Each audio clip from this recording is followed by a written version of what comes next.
the tactic and the strategy that this unelected but very powerful medical administration community, which literally goes everywhere.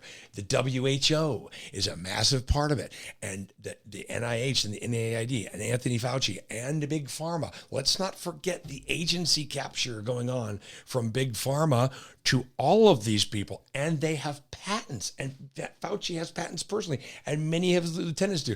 You got to go back to the fact. It's like big throat or deep throat in All the President's Men. Follow the patents. That's where all the truth is. They have a thicket of patents around everything to do with SARS-CoV-2, and they're making money off it. Okay, so why wouldn't Fauci admit that? Well, when I went back to when you repeated that scene, and I was nodding and said, didn't it make you angry? The reason it made me angry was it was the fundament of this struggle. There's the people's representative, Rand Paul, demanding, here's the, I caught you red-handed. You did this, you did that. Will you, do you want to walk? Remember, it was all about, now do you want to walk back your statement that the NIH, and he's like, gave him an opportunity. If anyone's lying, you're lying. And that was it. That evil, nefarious defiance, this looking right in your eyes and lying to you that Anthony Fauci has been doing for a year and a half, that is a proxy for what is going on by this proxy war against truth and transparency and the American people that's being conducted literally by 90% of the mainstream institutions in this country. That is disturbing and makes me anxious. And it's all, and if you think about it, okay, it's happened. What's our remedy? Well, we'll vote the bastards out of office. But wait, what if we can't? What if there's never going to be a true expression of the American people's will as reflected by their voice at the polling place? What if that shit's been just wiped away? And that would explain the ridiculous, cocky arrogance of these politicians lying in our face again and again and again, because they don't think that they will ever have to pay for it at the polls anymore. And that explains the uniparty participation. That explains why guys like Brad Raffensperger and the Republican governor of Georgia are seemingly playing footsie with the radical Democrat Stacey Abrams in a concerted effort to defraud. And here, wait, I didn't get started on the best part. Then there's all these states beginning to make laws to protect their own states, like Georgia and Texas, voter ID, no ballot boxes, no restrict mail-in, and those are all. And then you hear the shrill voice from the Democratic side about how those are all voter suppression laws. Yeah. Where they're what greater form of voter suppression could there be than fraudulently inserting ballots which cancel out your and my legitimate American citizen vote? So they're suppressing us, and they are screaming that we are suppressing minority voters, which is just such a bizarre and totally debunked and disavowed theory. Like, nobody cares. 90% of the people in this country of all cultures, creeds, want voter ID. And yet they still screech. And this goes back to where we started a long time ago. It's the racism card. It's the white supremacy nonsense. It's all a bunch of nonsense designed to essentially enmitize. Well, they do play both ends against the middle. That's how politicians have always done things.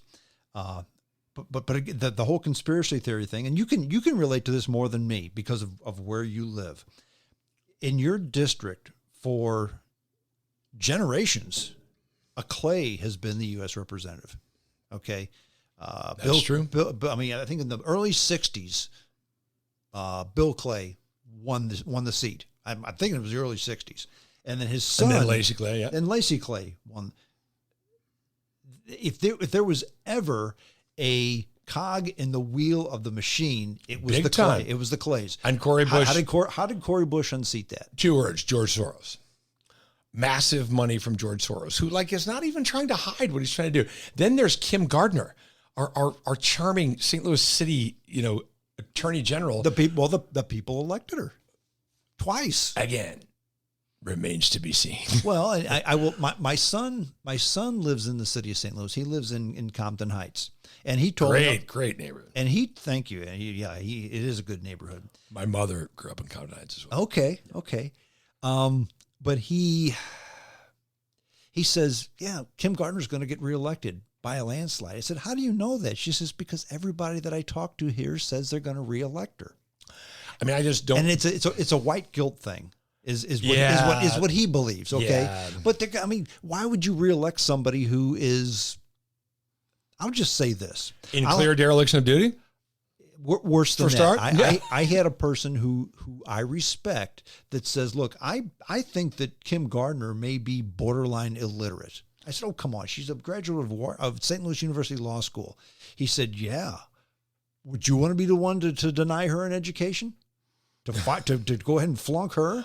He thinks she's not just incompetent, but she's a fool. Well, certainly some of her smart. actions. I mean, just this summer, she literally refused to show and prosecute a triple murderer who, because of literally a failure of a prosecution to show up in the courtroom, the judge tried to hang it up. Now that I read about this in the Post-Dispatch, that I don't trust much. That was that the story where the lawyer that she put on the case, or the prosecutor she put on the case, was away on maternity leave, and they just didn't show up. Right. They didn't show up. I think at first it was that, but finally it just came back to the DA. Right. And she was just like, we're not, no one shows up there. This is the kind of sort of, sabotaging agenda that we're seeing happening all over, city level, state level, national level.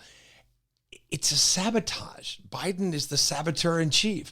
It's, there's an old expression that my cousin, my first cousin, his name is John Ross. He's a great guy. And he and I frequently sort of like spar and talk about things philosophically. And he says to me, he likes to quote this, like, never assign to maliciousness what can be explained by simple incompetence. In other words, it's a good philosophy in life, right? You don't think people are trying to screw you over just because they basically just can't do something very well. They're just incompetent.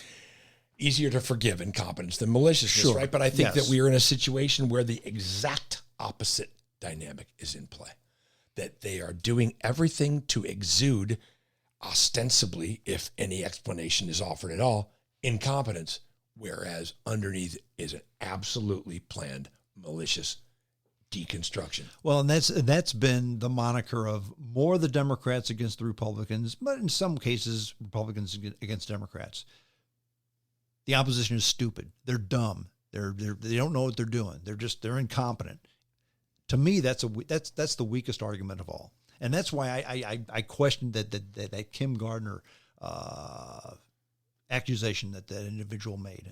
I don't know that I believe it. In fact, I would say I probably don't, but it's easy to explain away. Why would you not want to try a convicted murderer? Yeah, it's crazy. Well, there's another sort of a vector of reason that goes in the middle. I'll try and do it quickly, which is that as these offices and their actual description of duty have become less and less what these people are about.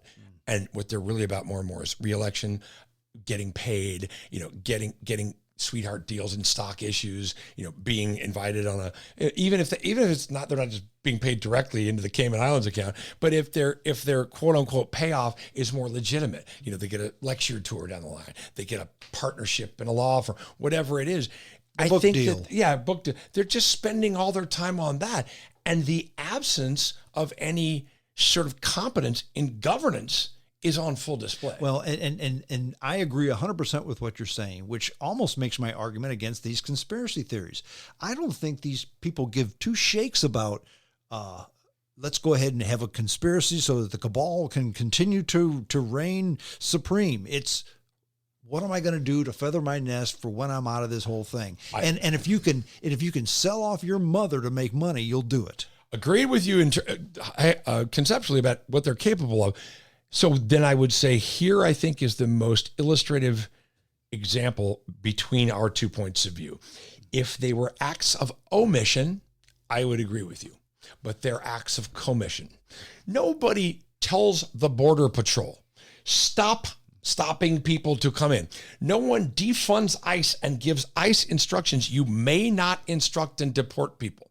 Nobody tells a congressionally funded project with construction heads on it and everything that's already ready. You cannot continue that contract. You must stop building that wall. Those are acts of commission. And those are not done through negligence or incompetence. They are done through very intentional acts. Oh, I don't disagree with that. It's the only way you can describe them away. So that's the border. Look at the vaccine situation. They're literally now trying to vaccinate 12 to 5-year-olds. The 12 to 5-year-old cohort, by their own admissions, which I don't trust at all, has like a 99.99999% recovery rate. So we're going to now stick an emergency use authorization, untested, completely like all safety protocols thrown out the window, gene therapy stick into our 5 to 12-year-olds? Well, I read an article in the Wall Street Journal just this morning, Saturday, September the 4th, that some U.S. Medical board, maybe it was the CDC, but I'm not sure, told the Biden administration, you need to hold up on this third stick. It was. And not only that, very significantly, 2 top vaccination approval officials from the FDA. Here's another great thing. Let's just test. Here's a test of your disintel, PSYOP. What do you think happened with the FDA and the Pfizer vaccine a week ago Monday? Well, it was approved. Aha! There we go. See, ladies and gentlemen, I give you a highly intelligent, well-read, thoughtful man whose very business, in some ways, is about talking about life, and he's been fooled. Now, I'm going to say, I don't mean to embarrass you at all, brother. That's why I wanted to heap praise on you for. That's not what happened. The FDA actually approved a product called Comirnaty, okay? A new brand name product that Pfizer, and you go after we do this to the FDA pages, you'll see, confirm everything.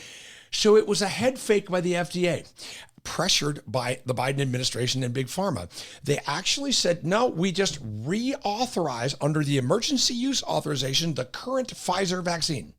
And we conditionally give FDA approval for full use to this product called Comirnaty, which is largely substantively similar to the Pfizer jab that's been authorized under the emergency use vaccine, except it has slight differences, which we're asking you to provide. So now Pfizer has until the end of next week to get that back to the FDA. In the meantime, Comirnaty, they always say it's substantially equivalent, or it's all this little word language, but Comirnaty vaccines have not been produced yet. So actually, nothing changed. And I urge you, if you can disprove anything I said, I will be happy to buy the first 5 drinks the next time we go. 5. Well, there's going to be 3 other people with us. Well, when we started this podcast, I said, look, Andrew, normally they're about 40 minutes long. I can just tell by the way this is going to go that it's going to be longer. We're going on an hour and a half. Well, it seems like 10 minutes. It does.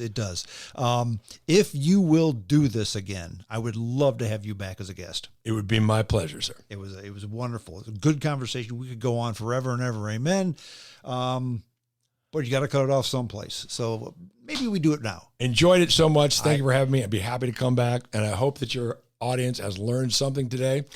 And if they have, then we've done our job. Absolutely. Thank you, Andrew. Well, that's it. We're done. Hope you enjoyed the podcast. JamesStrongShow@hotmail.com. That's the email address. Send me your email address, and I will go ahead and send you a link to the podcast after it drops, and then you can download it and listen to it at your leisure. That's it. Until next time, this is James Strong saying adios.